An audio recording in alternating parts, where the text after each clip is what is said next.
Nosso Deus é muito bom, Ele nos ama e Ele quer conversar conosco em todos os momentos. Esse é o estudo de número 1167 aqui do nosso canal Jaboque Vamos Orar. Você é muito bem-vindo a mais este estudo. Que o Senhor Jesus, Ele te abençoe grandemente e nós veremos sobre este assunto logo após a nossa vinheta.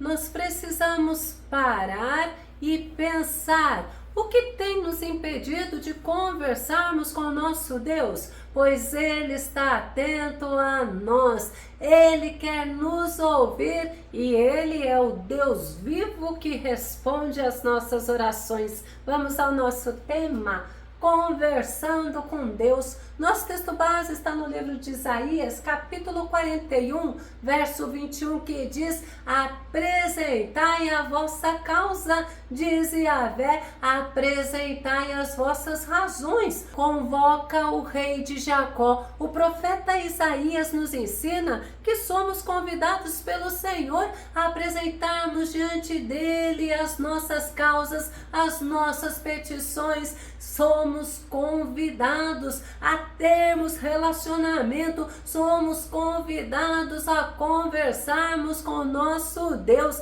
e apresentarmos a Ele todas as nossas demandas. A Bíblia nos ensina que o nosso Senhor Jesus, Ele abriu o caminho para que nós pudéssemos chegar ao nosso Deus e foi através do sacrifício dele feito na cruz do Calvário. Hebreus capítulo 10, verso 19 ao verso 21 diz: portanto, irmãos, por causa do sangue de Jesus, podemos entrar com toda a confiança no lugar santíssimo por sua morte. Jesus abriu um caminho novo e vivo através da cortina que nos leva ao lugar santíssimo, e uma vez que temos um sumo sacerdote que governa sobre a casa de Deus, entremos com coração sincero e plena confiança. O autor de Hebreus nos ensina que devemos entrar na presença do nosso Deus com um coração sincero e com plena confiança, mas não podemos nos esquecer que foi devido ao sangue de Jesus que nós podemos ter essa comunhão com o nosso Deus, que nós podemos conversar e termos relacionamento com Ele. Conversar é dialogar, é papear, é comunicar, é falar, é um bate-papo. Quando Deus criou o ser humano, Ele conversava constantemente. Gênesis capítulo 3, verso 9, verso 10 diz: mas o Senhor Deus convocou o homem, indagando: onde é que estás? O homem declarou: ouvi o som do teu caminhar no jardim, e vendo que estava nu, tive receio, por essa razão me escondi. Todo dia Deus ia conversar com Adão no jardim, só que dessa vez Adão, por ter desobedecido às ordens do nosso Deus, por ter comido do fruto proibido, e com ele a esposa dele, Eva, eles perceberam que estavam nus e eles se esconderam da presença do nosso Deus, pois o pecado, ele traz como consequência humilhação, vergonha, tristeza e o afastamento de Deus. Ele traz a morte espiritual. Deus conversou com Adão e Eva para saber o que tinha acontecido, mas note, mesmo Deus sendo soberano, onipotente, onisciente, onipresente, ou seja, tudo está diante de Deus e Deus sabe tudo, até mesmo quando vamos falar, antes que as palavras saiam das nossas bocas, o Senhor sabe. No Salmo 139, verso 3 e verso 4, nos ensina: discernes minha caminhada e a minha pousada, e estás a par de todos os meus intentos,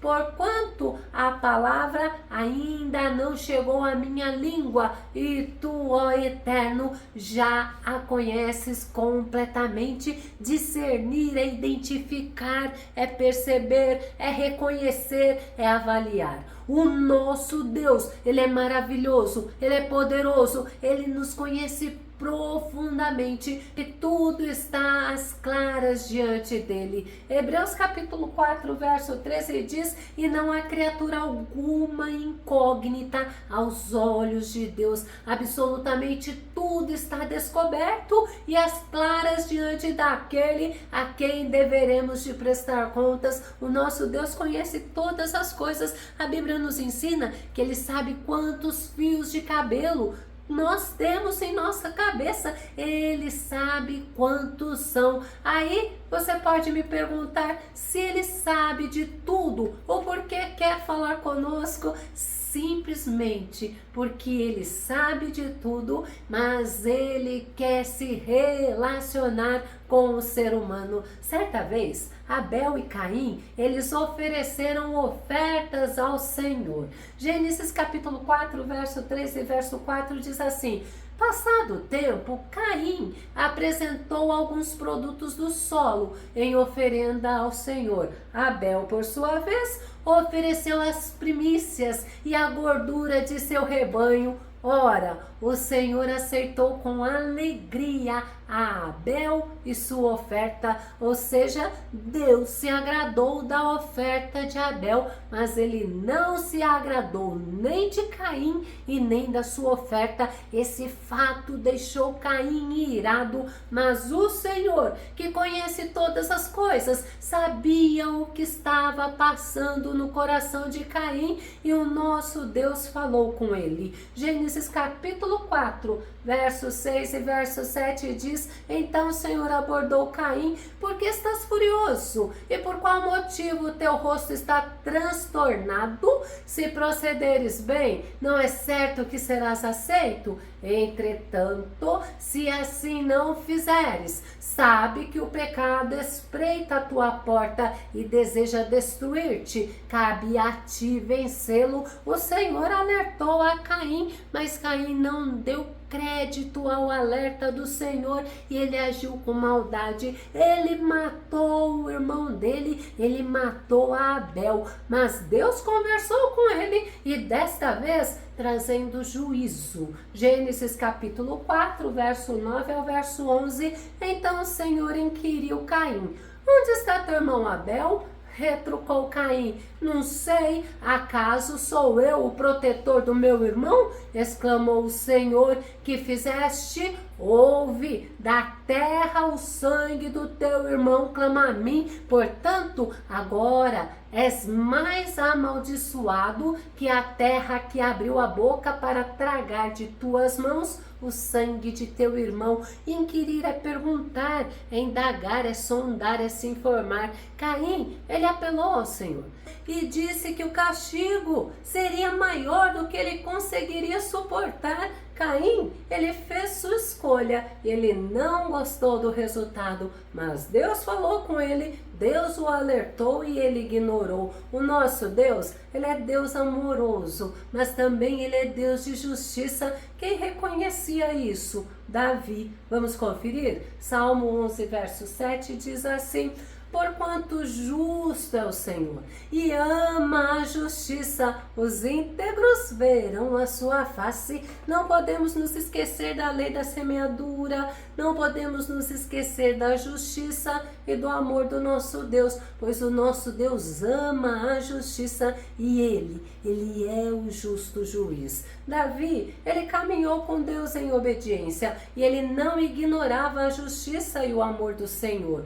Salmo 45, 5, verso 7 diz: amas a justiça e abominas a iniquidade, e por isso o Eterno teu Deus escolheu-te dentre todos os teus companheiros e ungiu-te com óleo de júbilo. Deus o abençoou. Deus escolheu ele para ser o rei de Israel no lugar de Saul, porque Saul tinha sido rejeitado, pois não reconhecia a justiça e ele não obedecia ao nosso Deus. Se observarmos na Bíblia, Deus se relacionou com diversas pessoas, vimos vários exemplos, mas vamos nos lembrar do exemplo de Enoque. Enoque, ele andava com Deus, ele conversava constantemente com nosso Deus. Gênesis capítulo 5, verso 24 diz: Enoque andou sempre em comunhão com Deus e um dia desapareceu,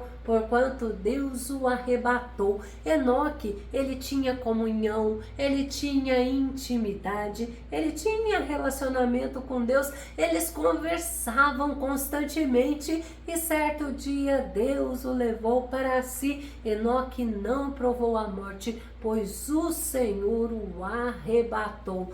Deus, ele se agradava de Enoque a ponto de testemunhar dele. Hebreus capítulo 11, verso 5 diz assim: por meio da fé, Enoque foi arrebatado, de forma que não experimentou a morte, e já não foi encontrado, porquanto Deus o havia arrebatado. Aí vem, olha só: visto que antes de ser arrebatado, havia recebido o testemunho de que tinha agradado a Deus. Testemunhar é declarar, é confirmar, é fazer depoimento. Imagina Deus fazendo depoimento de Enoque, que Enoque o agradou, que nós possamos agradar ao nosso Deus como Enoque, que nós possamos caminhar com o nosso Deus conversando constantemente com ele. E muitas vezes Deus conversou com Abraão. Vamos ver em Gênesis capítulo 15,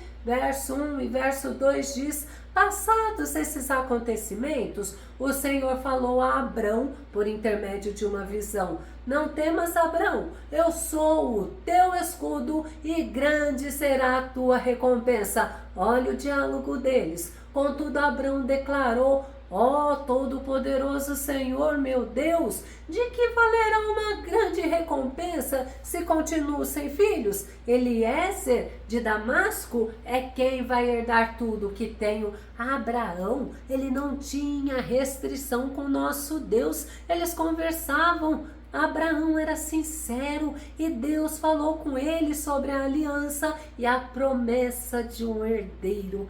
Vamos ver o exemplo de Daniel, uma pessoa que andava com Deus, que conversava constantemente com nosso Deus. Daniel capítulo 6, verso 10 diz: assim que Daniel soube que esse decreto do rei havia sido proclamado, foi para casa, para o seu quarto no andar de cima, onde as janelas davam para Jerusalém, e ali orou, como costumava fazer cotidianamente, 3 vezes ao dia, ajoelhou-se, rogou e deu graças diante do seu Deus. Daniel tinha alegria em andar, em conversar com o Senhor, mesmo correndo o risco de morte. Ele não se abalou e ele escolheu, preferiu conversar com Deus, porque era esse o seu prazer. Embora o contexto fosse de frustração, porque Daniel estava vivendo como escravo, como prisioneiro na Babilônia, ele não ficou revoltado com nosso Deus, mas ele mantinha um relacionamento com Deus, ele conversava com Deus, mesmo quando houve aquele decreto que quem orasse a qualquer Deus, quem pedisse a qualquer Deus, qualquer coisa, seria jogado na cova dos leões. Daniel não se importou e foi conversar com Deus. O rei Ezequias, ele conversou com o Senhor quando ele soube que morreria. Isaías capítulo 38, verso 1 e verso 2. Por aquele tempo Ezequias ficou muito enfermo, à beira da morte. O profeta Isaías, filho de Amós, foi visitá-lo e lhe declarou: assim diz Yahvé o Senhor, põe em ordem a tua casa, porquanto vais morrer. Não te recuperarás desta doença. Então Ezequias virou o rosto para a parede e clamou a Yahvé diante da notícia de Isaías. O rei Ezequias, ele orou ao Senhor. Ele rasgou o seu coração com sinceridade diante do Senhor. Vamos ver a oração dele? Isaías capítulo 38, verso 3 diz assim: ó Senhor, lembra-te de que tenho andado na tua presença e de como tenho te servido com fidelidade e integridade de coração e sincera devoção. E tenho realizado tudo quanto é agradável aos teus olhos. E Ezequias chorou com grande pesar. O rei Ezequias, ele disse ao Senhor que caminhou com ele, disse como andava e agradava ao nosso Deus, que ele andava com integridade, com sinceridade, com fidelidade, e que nós possamos andar como andou o rei Ezequias, sermos fiéis, sermos íntegros e sermos sinceros com o nosso Deus. O profeta Ezequiel é outro exemplo. Ele vivia conversando com Deus e lá no cativeiro babilônico, no momento de muita tristeza, ele se mantinha olhando para Deus, olhando para o alto. Ezequiel capítulo 1, verso 1 diz assim: no 5º dia do 4º mês do meu 30º ano, eu, o sacerdote Ezequiel, filho de Buzi, vivia na Babilônia, às margens do rio Quebar, junto com os judeus que haviam sido levados para lá, expatriados e prisioneiros. E aconteceu que os céus se abriram e eu tive visões de Deus. Ele teve visões de Deus porque ele tinha vida de oração, ele conversava com Deus, e ao invés dele ficar focado no sofrimento, ficar se lamentando porque estava vivendo como prisioneiro na Babilônia, ele conversava com Deus. E olha, a dor do sofrimento não dominava ele, mas sim a alegria de estar na gloriosa presença do Deus vivo, do Deus Consolador, porque Deus dava o direcionamento e ele não se permitia ficar paralisado por causa da situação. Vamos nos lembrar de Paulo, um homem que andava com Deus, que conversava constantemente com nosso Deus, e ele nos ensina que devemos agir assim. 1 Tessalonicenses capítulo 5, verso 17 e verso 18 diz: orai constantemente, dai graças em toda e qualquer circunstância, porquanto essa é a vontade de Deus em Cristo Jesus para convosco. É assim que Paulo nos ensina que devemos agir, orando constantemente e sendo grato ao Senhor, independente das circunstâncias. Ele nos ensina que devemos caminhar com nosso Deus. Paulo, ele é um exemplo de alguém que gostava de conversar com Deus, independente das circunstâncias, e precisamos aprender a gostar de conversar com Deus, a gostar de estar na presença de Deus, a gostar de orar com alegria, orar com perseverança e confiança no nosso Senhor. Precisamos aprender a dialogar com nosso Deus, a ouvirmos a voz dele, a ouvirmos ele falar conosco e colocarmos nas mãos deles a angústia, porque assim nós compreenderemos que tudo que acontece está agindo, está contribuindo a nosso favor, pois em todas as situações Deus não nos abandona. Paulo, ele orientou os irmãos de Éfeso a conversarem constantemente com o Senhor. Efésios capítulo 6, verso 18: orai no Espírito em todas as circunstâncias, com toda a petição e humilde insistência. Tendo isso em mente, vigiai, com toda a perseverança na oração por todos os santos. É muito interessante nos lembrarmos que não podemos agir como pessoas egoístas, pensar somente em nós, falar somente de nós, mas devemos, na nossa oração, na nossa conversa com nosso Deus, interceder pelo outro e perseverarmos nisso. Vou começar a concluir. Quando nós conversamos com o Senhor, nós podemos apresentar a Ele tudo que está nos inquietando, nos entristecendo, nos abatendo, mas conversando com nosso Senhor através da oração, nós receberemos dele fortalecimento, nós receberemos dele paz, a paz que excede toda a razão, e nós podemos aprender através do nosso texto base, que devemos apresentar ao nosso Deus vivo e poderoso a nossa causa, a nossa demanda, a nossa fraqueza, e seremos fortalecidos e mais que vencedores. Se você gostou desse vídeo, se ele foi edificante na tua vida, ou se você tem dúvidas ou sugestões, faça os seus comentários aqui no nosso canal. Continue compartilhando os nossos vídeos nas redes sociais e dá o seu like. Caso você ainda não se inscreveu aqui no canal Jaboque, eu te convido para que você se inscreva e que o nosso bondoso Jesus, ele continue te abençoando, e até o nosso próximo estudo aqui no nosso canal Jaboque Vamos Orar. Fica com Deus e Deus te abençoe.